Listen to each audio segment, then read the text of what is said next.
사랑하는 부곡중앙교회 성도님 여러분, 한 주간 평안하셨습니까?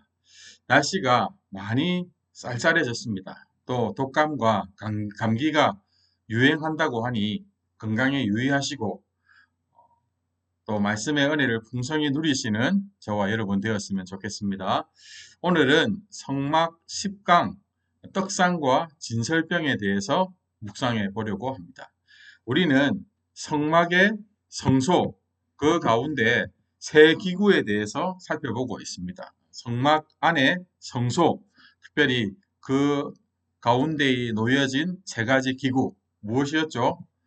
등잔대와 떡상, 분향단입니다. 지난 시간에 우리가 등잔대에 대해서 살펴보았듯이 이 등잔대, 금초대는 하나님의 빛을 비추시는 은혜, 성령의 조명을 가리킵니다. 성령의 빛을 비추시는 은혜. 떡상은 하나님의 말씀이죠. 하나님의 말씀을 통하여 우리가 살 수 있도록 공급해 주시는 은혜. 이것을 떡상이 의미하고 있습니다. 분향단의 향은 기도이죠. 우리는 기도를 통해서 거룩하신 하나님 앞에 나아갈 수가 있습니다. 오늘은 떡상에 대해서 구체적으로 살펴보려고 하는데, 여러분, 하나님께서 성소 안에 상을 차리게 하셨습니다. 떡을 둘 상을. 여러분, 이 상을 차린다는 것이 무슨 의미가 있을까요?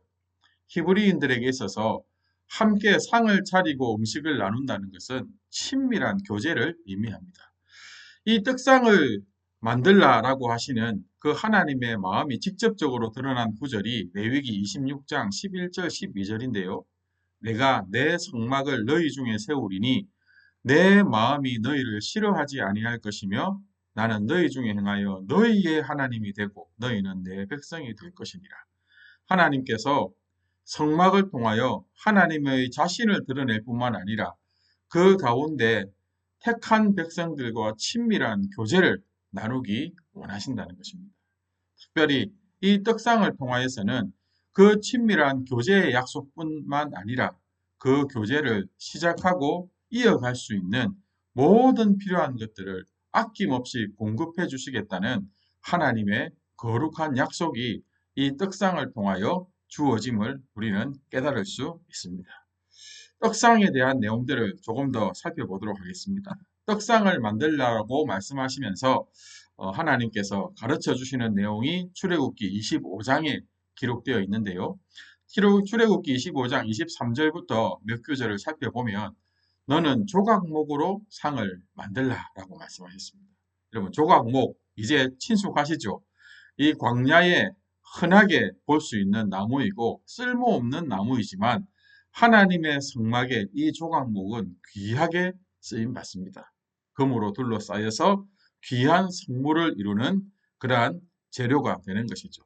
조각목으로 상을 만들라라고 하셨는데 그 크기가 길이가 2규빗, 너비가 1규빗, 높이가 1규빗 반입니다.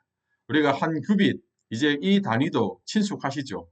1규빗이 50cm라고 봤을 때 이 떡상의 크기는 길이가 100cm, 그리고 너비가 50cm, 그리고 높이가 75cm 정도 됩니다. 제법 크죠?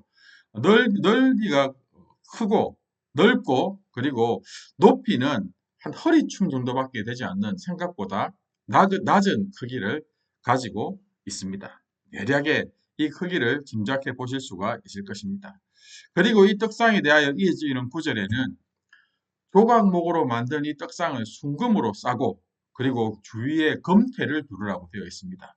손바닥 넓이만한 턱을 만들고 마찬가지로 금으로 태를 만들고 그리고 금고리 넷을 만들어 내 모퉁이에 네 발 위에 내 모퉁이에 달게 하되 그 턱 곁에 이 고리를 붙여서 상을 메고 이동할 수 있도록 채를 깨게 만들라라고 말씀하십니다. 조각목으로 채를 만들고 마찬가지로 금으로 싸죠. 이 구절들을 그림으로 표현하면 이런 모양이 됩니다. 조각목에 금으로 둘러싼 상을 먼저 만들고 그 위에 금태 두른 턱을 만들고 금고리 넷을 만들어 두 긴 채를 꽂아서 들고 어깨에 메고 이동할 수 있도록 만든 것이죠. 이런 모양의 떡상을 만들 것을 하나님께서 명령하셨습니다. 그리고 이 떡상에는 부속 기구들이 있는데요. 저 가운데 놓여져 있는 주전자 보이시죠? 좀 더 자세히 보면 25장 29절에 대접과 숟가락과 병과 붓는 잔을 순금으로 만들라라고 명령하셨습니다. 떡상의 부속 기구들입니다.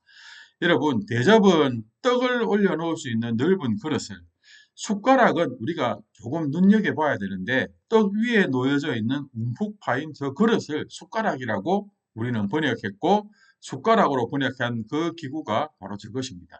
저곳에는 유향을 담습니다. 나중에 나올 테니까 한번 기억하고 넘어가시면 되겠습니다. 저곳에는 유향을 담는 그릇을 떡 위에 올려놓겠습니다. 그리고 포도주를 담는 병과 포도주를 붓는 잔이 마찬가지로 이 떡상 위에 떡과 함께 올려지게 되어 있었습니다. 이렇게 떡상과 부속 기구들을 만들고 난 이후에 하나님께서는 상 위에 진설병을 두어서 항상 내 앞에 있게 할지니라 라고 말씀합니다. 그래서 이 상을 떡상이라고도 부르지만 진설병 상이라고도 부릅니다. 진설병이 무엇일까요? 진설병이라고 하는 단어는 떡을 진설해 놓은 떡을 가리킵니다. 그런데 이것이 히브리어로는 얼굴의 떡, 하나님 얼굴 앞에 놓인 떡이라고 하는 의미입니다. 하님이라고 해서 얼굴의 떡, 얼굴 앞에 놓인 떡이라고 하는 의미인데요. 여러분, 하나님 앞에 놓여져 있는 떡이라면 가장 중요한 특징이 무엇일까요? 그 특징은 바로 거룩한 떡이어야 한다는 것입니다. 이 거룩한 떡에는 반드시 들어가야 할 것과 절대 들어가지 말아야 할 것이 있습니다. 그것을 우리가 한번 살펴볼 텐데요.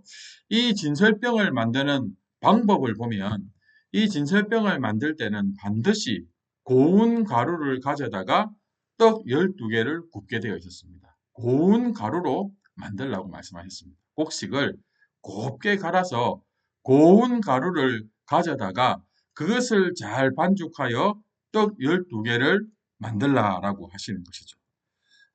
이 12개의 떡은 각 덩이가 10분의 2 에바로 되어 있습니다. 10분의 2 에바, 어느 정도의 양일까요? 여러분, 한 에바가 22리터, 즉 쌀 12대 정도가 되는 양입니다. 여러분, 생각보다 여러분 많죠? 각 덩이를 10분의 2 에바로 해라고 하셨다면 12대의 1에바가 22리터니까 여러분 10분의 2 에바라 그러면 약 2대 분량입니다. 약 2대 분량. 약 2대 분량의 곡식 가루를 반죽해서 덩어리 하나를 만들려고 하는 것입니다. 미시나라고 하는 히브리 기록에 보면 이 떡 한 덩이의 크기가 약 45cm 정도 된다고 합니다. 여러분 굉장히 크죠? 제법 크죠? 떡상이 이 가로의 길이가 100cm인데 떡 한 덩이가 45cm 정도라면 이것을 두 덩이로 해서 두 줄로 놓았다면 거의 떡상 전체를 가득 메울 만한 크기의 떡이 바로 이 진설병입니다. 이 진설병을 떡 12개를 구워서 만들라라고 말씀하셨습니다. 그리고 이 떡 2개를 구워서 만들 때 그러면 고운 곡식 가루를 가지고 하나님께 올려드릴 떡을 만들 때 레위기 2장에 보면 소재를 가리키면서 그것을 철판에 붙여서 굽되 누룩을 넣지 말고 기름을 섞어서 만들라라고 명령하셨습니다. 여러분, 앞서서 제가 이 진설병 하나님 앞에 올려드리는 이 떡은 거룩한 떡이어야 된다고 했는데 그러면 결코 넣지 말아야 할 것이 바로 누룩입니다. 거룩한 떡, 이것은 하나님 앞에 올려드리는 정결한 떡인데 이것에서는 죄를 상징하는 누룩은 빼고 그리고 기름이 의미하는 성령의 기름 부음을 받아 만들어지는 떡, 이것이 바로 무교병입니다. 누룩이 들어가지 않는 떡이라고 하는 의미죠. 그래서 하나님 앞에서는 누룩을 넣지 말고 기름을 섞어 반죽한 이 떡을 진설병으로 올려드리게 되어 있었습니다. 여러분, 누룩은 사람의 마음을 기쁘게 하는, 그리고 그 자체를 변형시켜서 더 맛깔나게 만드는 그러한 요소인데, 성경적으로 이 누룩은 죄입니다. 그래서 누룩은 반드시 빠져야 됩니다. 인본, 죄는 반드시 빠져야 되고, 오히려 그 모든 재료들을 가장 거룩해 하는 성령의 기름 부으심을 받아야 그것이 하나님 앞에 올려드릴 수 있는 진설병이, 거룩한 진설병이 되는 것입니다. 그리고 성경의 가르침에 보면 이 진설병을 총 12덩이를 만들어서 두 줄로 한 줄에 6씩 진설할 것을 성경은 명령하셨습니다. 그리고 한 가지 더, 이 정결한 유향을 담은 그 그릇, 아까 숟가락으로 번역되었던 그 그릇에다가 정결한 유향을 각 줄 위에 두어서 그것이 하나님께서 기뻐하시는, 화제로 받으시는 기념물이 되도록 그렇게 떡상 위에 진설할 것을 명령하셨습니다. 제사장들은 하나님이 명한 방법대로 만들어진 떡상에, 그리고 하나님이 명한 방법대로 만든 떡, 무교병 떡 진설병을 이렇게 안식일마다 새롭게 갈아서 성소한 떡상 위에 진설해야 했습니다. 항상 그렇게 했어야 됐고요. 이것은 이스라엘 자손들이 영원히 지켜야 할 약속입니다. 하나님 앞에 가진 약속이라고 성경은 기록해 놓고 있습니다. 이렇게 성소한 떡상에 진설병을 진설하고 나면, 또 안식일에 새로운 떡을 갈면, 이제 갈아서 가져오게 되는 떡은 제사장들이 먹게 되었습니다. 이 떡은 아론과 그의 자손에게 돌리고 그들은 그것을 거룩한 곳에서 먹을지니 이는 여호와의 화제 중 그에게 돌리는 것으로서 지극히 거룩함이니라. 이는 영원한 규례니라. 여러분, 하나님께 속한 하나님의 백성들, 특별히 거룩한 제사장들은 하나님께서 주시는 거룩한 것으로 먹고 살게 되어 있습니다. 여러분, 우리 모두가 하나님 앞에 거룩한 제사장으로 부름을 받았죠. 여러분, 우리가 진짜 먹고 마셔야 될 것이 무엇일까요? 오직 예수 그리스도께서 우리에게 베풀어 주시는 살과 피, 그 신령한 떡과 영생의 물로 우리가 거룩하게 살아갈 수 있는 힘을 얻는다는 것입니다. 오늘 저와 여러분이 우리의 영과 육의 생명을 위해서 정말 하나님 앞에 간절히 구하고 반드시 받아 먹어야 할 것이 있다면, 예수 그리스도를 통하여 주시는 신령한 떡과 영생의 물, 예수 그리스도의 살과 피임을 우리가 꼭 기억했으면 좋겠습니다. 제사장들은 이렇게 성소에 들어가서 등잔대에 불을 살피고 불을 밝히는 것과 함께 매 안식일마다 하나님 앞에 떡을 진설하고 포도주를 부어 올려드리는, 또 유향을 올려드린 그 그릇을 올려놓고 하나님 앞에 향기로운 화제를 올려드리는 일들을 끊임없이 했어야만 합니다. 그러면 등잔대의 불이 그 앞에 놓여 있는 진설병의 떡을 비추어 밝히게 되는 것이죠. 여러분, 그렇다면 이렇게 등잔대가 비추어 밝히는 진설병이 무엇을 의미할까요? 이 진설병이 중요하기에 성령께서 그것을 비추어 조명해 주심으로 거기서 얻게 되는 깨달음과 믿음을 가지고 하나님 앞에 기도로 나아가게 되는데, 여러분, 이 등잔대가 비추는 진설병 무엇을 의미할까요? 첫 번째는 무조건 하나님의 말씀입니다. 하나님의 말씀이 여러분, 하나님의 택한 백성들을 살아갈 수 있도록 힘을 주십니다. 신명기 8장 3절에 보면 예수님께서도 인용하셔서 유명한 말씀이죠. 너를 낮추시며 너를 줄이게 하시며 또 너로 알지 못하며 내 자손들도 알지 못하던 만나를 내게 먹이신 것은, 이스라엘 백성들이 광야 40년 동안 하나님께서 내려주신 만나와 메추라기를 먹고 살아가게 되는데, 그 만나를 내리신 진짜 뜻이 무엇인지를 이렇게 말씀하고 있습니다. 사람이 떡으로만 사는 것이 아니요 여호와의 입에서 나오는 모든 말씀으로 사는 줄을 내가 알게 하려 하심이니라. 여러분, 저와 여러분의 영적인 생명이 무엇에 좌우되어 있습니까? 하나님의 거룩한 말씀에 좌우되어 있다는 것입니다.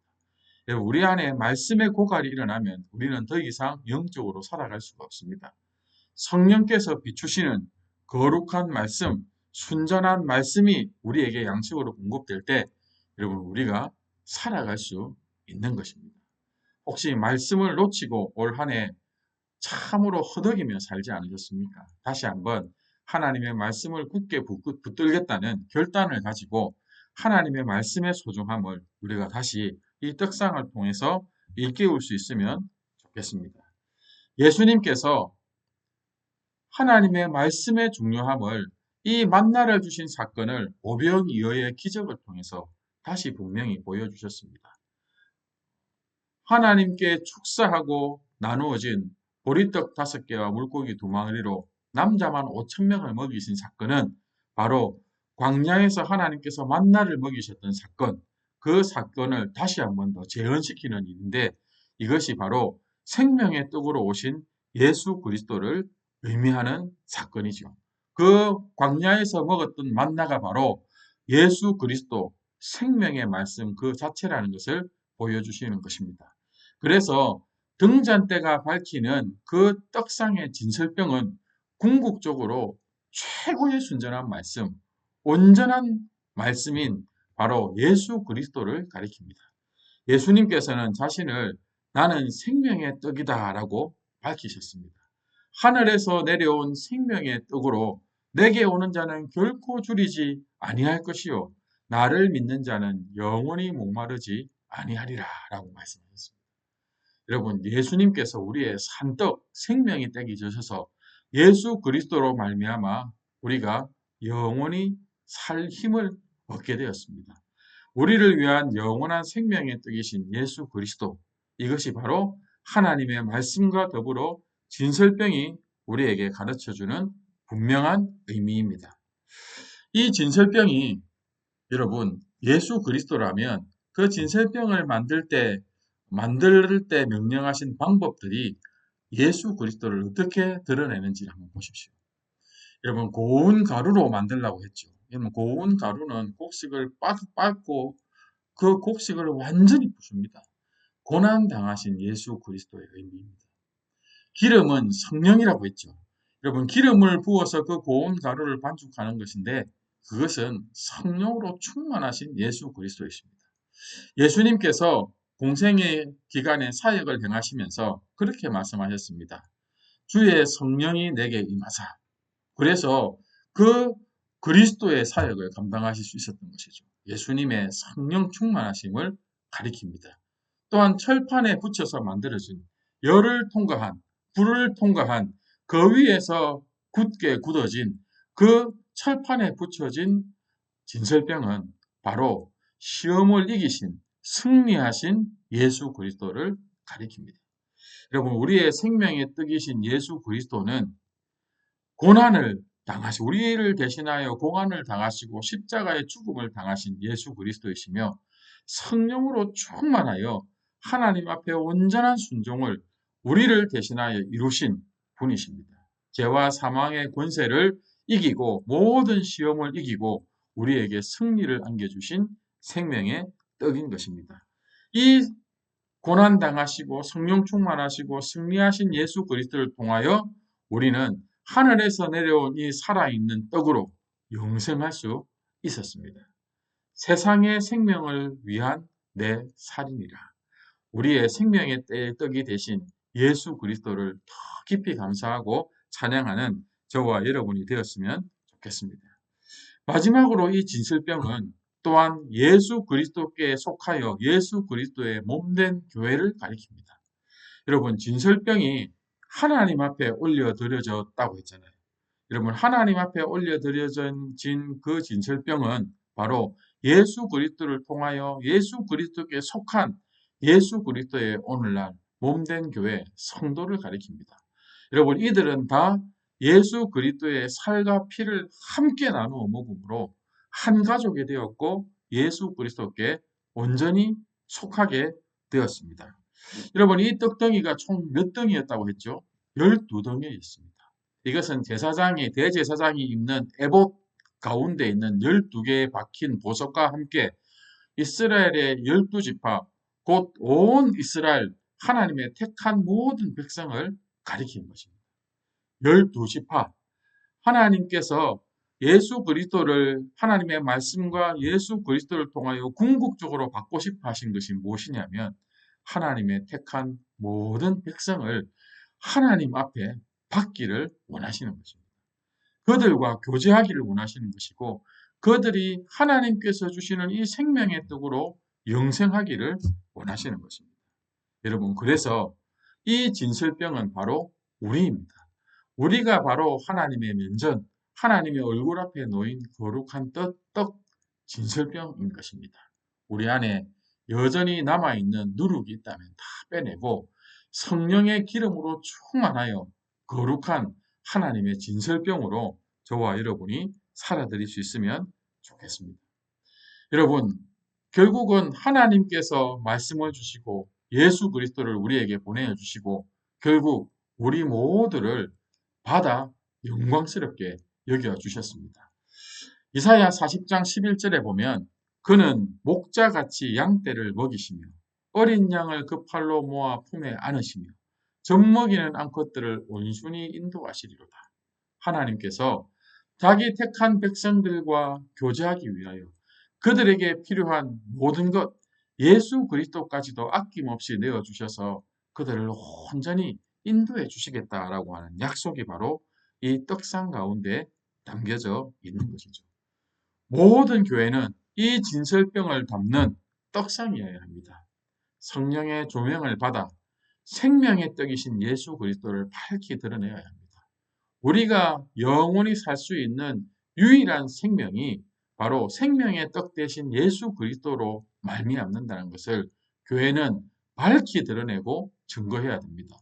또한 그리스도 안에서 우리 모두가 하나님 앞에 영광스럽게 거룩하게 구별되어 드려진 진설병, 바로 하나님 앞에 진설된 복된 자임을 교회는 증거해낼 수 있어야 합니다. 성도의 모든 삶을 그것을 드러내는 삶이어야 합니다. 여러분, 오늘 떡상을 통해서 우리가 무엇을 느낄 수 있습니까? 분명히 우리를 향한 하나님의 그 마음, 우리를 향한 하나님의 그 마음, 사랑을 우리는 느낄 수 있습니다. 내 하나님 여호와께서 돌보아 주시는 땅이라 연초부터 연말까지 내 하나님 여호와의 눈이 항상 그 위에 있느니라. 하나님께서는 택한 백성 이스라엘을 가나안에 들이시면서 이렇게 약속해 주셨습니다. 너희의 하나님 여호와의 눈이 항상 그 위에 있느니라. 하나님은 떡상 위에 놓인 진설병같이 끊임없이 택한 백성들을 바라보시고 얼굴 앞에 두시고 그 백성을 온전히 사랑하기를 원하셨다는 것입니다. 그래서 우리에게 말씀이 주어졌고 그래서 완전한 말씀인 예수 그리스도까지 아낌없이 우리에게 내어주셨으며 이제는 그 예수 그리스도 안에 사랑으로 우리를 온전히 받아주신 것입니다. 이 하나님 아버지의 사랑의 마음을 이 떡상을 통해서 더 깊이 누리는 저와 여러분이 되기를 소망합니다. 이번 한 주간도 하나님 앞에서 거룩한 진설병으로 살아가는 저와 여러분 되었으면 좋겠습니다. 감사합니다. 한 주간도 평안하십시오.